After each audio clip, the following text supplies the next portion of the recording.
The second basic way of dealing with the subject, of loading the leg and then leading the person towards his triangle point in order to take him down, is the rotational way.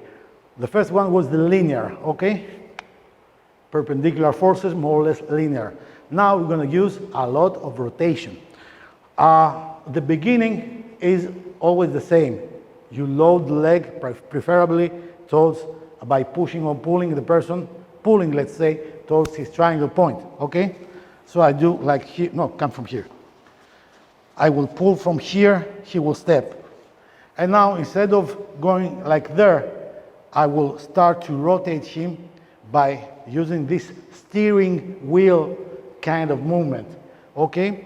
And I will have also to use, for the first time, a little bit of footwork, although footwork is not the subject of this video. We will do an additional, another video with a lot of footwork concepts for wrestling.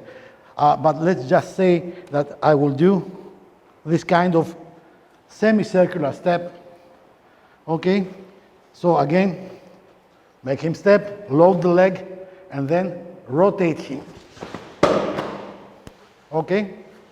You know, as a rule of thumb, it's always a good idea to make the person load and then start to make him turn. It's much more, let's say it's much easier, especially if you are not very experienced, to achieve a takedown this way. If you use the linear fashion, maybe you need a little bit, excuse me, more precision, okay? But in the case of the rotational way, it's a much more generic thing, and most of the time it will work if you do it somewhat right, okay? So again, we're here.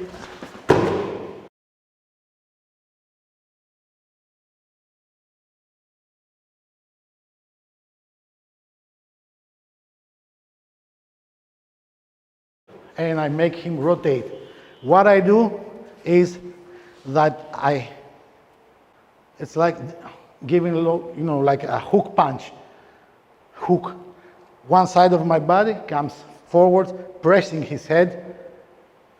And as I turn my body, I also pull a little bit with my hand, okay, with my other arm, with my other side, and I step. What I do without a partner, just a demonstration, is with power generation, by stepping backwards, I force him to step forward, where towards his triangle point. And then by rotating, I make him, you know, I affect his structure, load his one leg, and then I do this circular movement, maintaining always the pressure. Once you break his structure, you must keep his structure broken and even, as I said, accumulate more and more pressure. And a good way to do it is the rotation. The rotation is quite difficult if you do it in a more or less effective way. It's very difficult for the other person to resist because rotation in itself includes changing the directional force all the time. So it's easier for a person to resist a linear line, the directional force that are constantly changing rotational fashion, okay? Again, I will do it from the other side. Maybe we can do it from here. We are like here. I will again invite him to step. And then I will rotate, doing the same thing. Now, regarding the dropping power, because always in all kinds of takedowns and all kinds of concepts, you will need a force leading him to the ground. I have two options. One option is to make him step, as I said, make him rotate, and then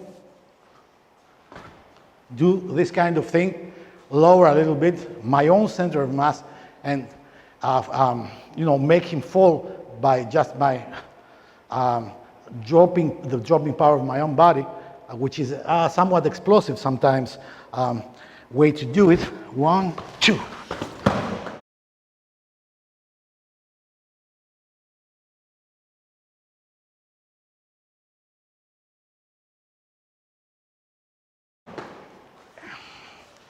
This goes, you know, the same, no matter from where you do it. And you drop and he falls. And the other way, which is also quite interesting and really, really good for self-defense, where things, you know, are not that technical, is to maintain the rotation, creating thus a downward spiral.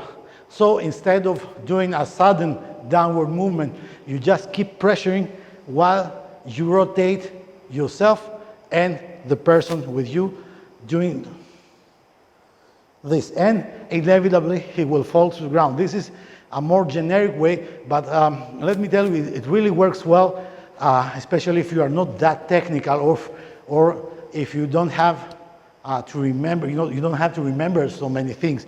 You just go like here, and then you can see I managed to break his structure. And what I will do is that I will keep rotating and pressing him. This is very important. You must keep pressing him, you must keep the pressure. You never let him regain his posture, okay? And now I will start to go downward, and he will go with me. Eventually he will fall. If you keep the pressure downwards, the downward spiral, he will fall. Okay, I will load his leg, and now I will pull with my hand a little bit, push, like giving a punch, and I will step. And now I will do the downward spiral, all right? We're like here, and breaking his structure, loading his leg, and I will start to rotate till he ends up on the floor.